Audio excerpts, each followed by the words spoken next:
ドジャースが2年連続でワールドシリーズを制し、ロサンゼルスは歓喜に包まれました。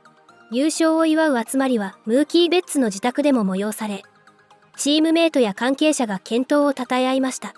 そのパーティーの最中、ベッツが司会を務めるポッドキャスト番組の収録が行われ、ミゲル・ロハス、ブレイク・スネルらが登場。シリーズ制覇の舞台裏や勝負どころでの心境を率直な言葉で語りました。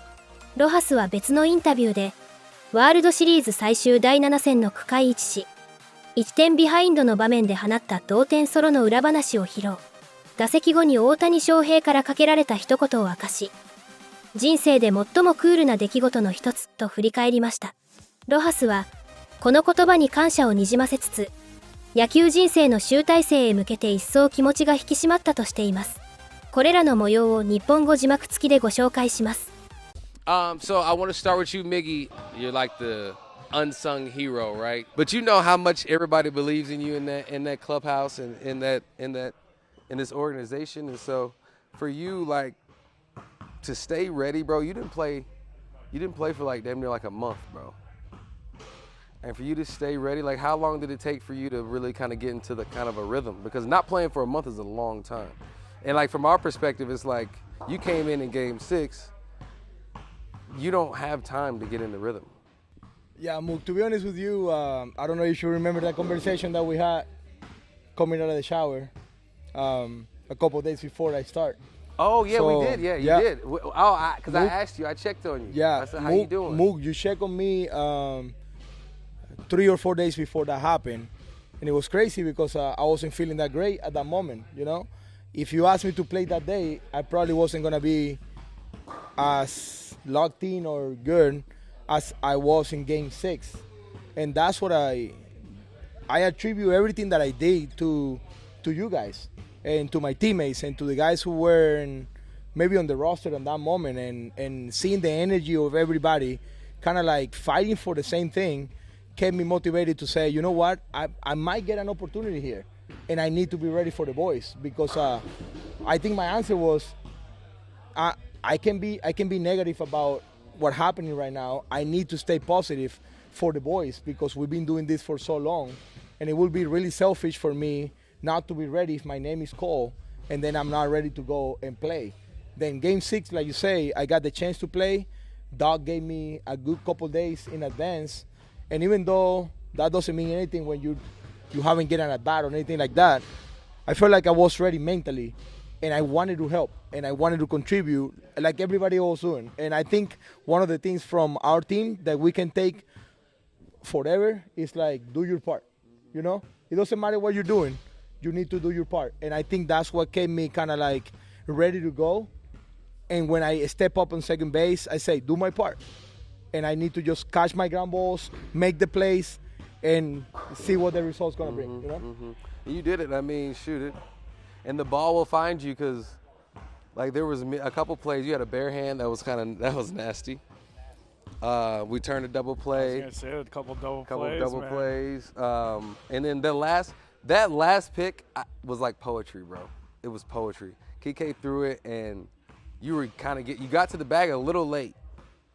And bro, I don't know how you caught that and stayed on the base. It was nasty, bro. I just feel like it's God-given, you know? Sometimes you talk to me about, bro, your hands are nasty or whatever you do is on the field. I can't really explain or teach you how to do that. It's something that I really do. Like same thing with you. Athleticism and playing baseball and hitting these balls and making these plays and jump throws when you haven't played shortstop in a long time and you just make a jump throw from the hole. It's something that you don't really teach.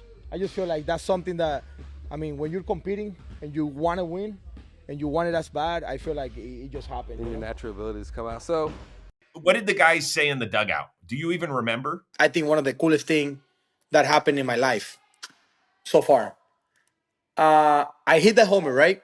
And everybody's kind of like on top of me right there in front of the dugout. But then Shohei, he's hitting next, right? He popped it up to left to make it 2 outs in the inning.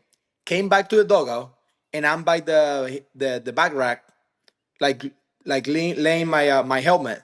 And Shohei came to me and he said, Miggy, you can't retire next year. You're playing with me for 10 more years.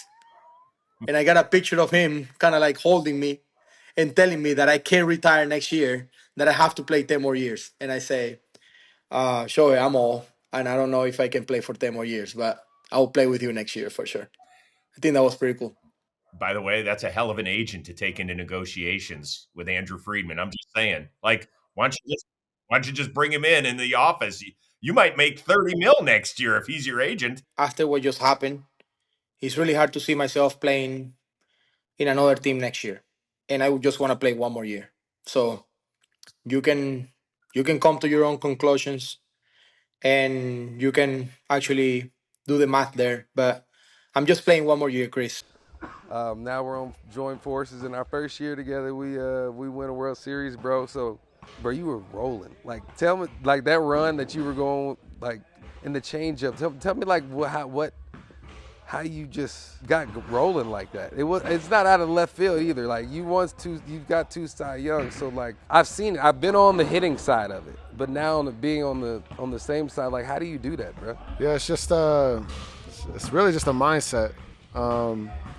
So you have one good start, you figure it out, and you start piecing it together, and then you just lock. Like I mean, like when you're hitting, you just lock in and start telling yourself like you're the best in the world. Like prove it. You just keep challenging yourself, and then the games just start stacking up, and then the whole like you just keep that same approach, same mindset, attack,